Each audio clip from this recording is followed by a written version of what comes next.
Assalamu alaikum masoya, wannan tasha yau mun zo muku da sabon shiri wanda zai burge ku, don haka ku yi follow, idan a YouTube ne ku yi subscribe domin kar ku bar ku a baya. Mu je cikin shirin.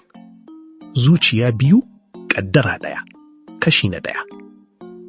A cikin unguwar Fage a Kano, Laila ke zauna. Yarinya ce marainiya, amma mai tarbiya kuma mai burin zama likita. Duk rana sai ta tashi ta je kasuwar Kurmi ta sayar da zanenta na hannu, sannan ta wuce jami'ar Bayero. A ɗaya bangaren kuma, a Nasarawa GRA, Fahad ke zauna. Dani ga Alhaji Sani, hamshakin mai kuɗi. Fahad ya dawo daga karatu a ƙasar waje, amma farin ciki babu a ransa. Mahaifinsa ya riga ya yanke masa hukunci. Za ka auri Hauwa, yar abokina.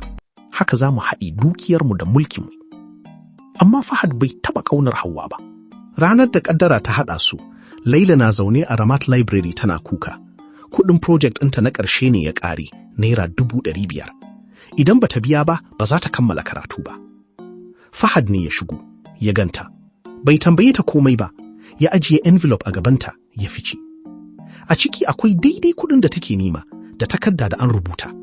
Wannan ba sadaka bane, amana ce. Ki kammala karatunki, ki zama abin alfahari ga duk wanda ya rasa. Ki taimaki wata kamar ki idan kin samu dama. Ma'anar ita ce, wani lokaci Allah yana tura maka mafita ta hannun wanda baka taɓa zata ba. Laila ta biya kuɗin, ta samu nasara, amma zuciyarta ta riƙe sunan Fahad. Bayan sati ɗaya, tana kan hanyarta ta dawowa daga makaranta, sai ta ga Fahad a cikin wata mota mai tsada, tare da wata kyakkyawar budurwa, Hauwa, suna dariya. Laila ta tsaya cak, ta ji kamar an karya mata zuciya, ta ce a ranta, ai da ma hamshakan yara, wasa suke yi da mu talakawa, abin da bata sani ba.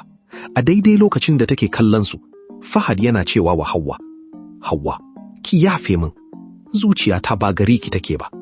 Akwai wata yarinya da ban ma san sunanta ba, amma ta kwace min hankali a library.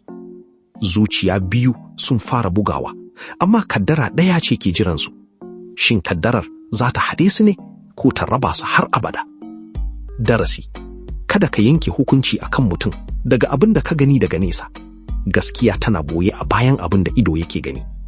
Tambaya a gare ku masoya. A matsayin Laila, bayan kin ga Fahad da wata a mota, me za ki yi? A, ki manta da shi gaba ɗaya, ko B, ki je ki faɗa masa gaskiyar yadda kike ji. Ku rubuta A ko B a comment. Kashi na biyu gobe zai bayyana abin da Laila ta zaba. Assalamu alaikum.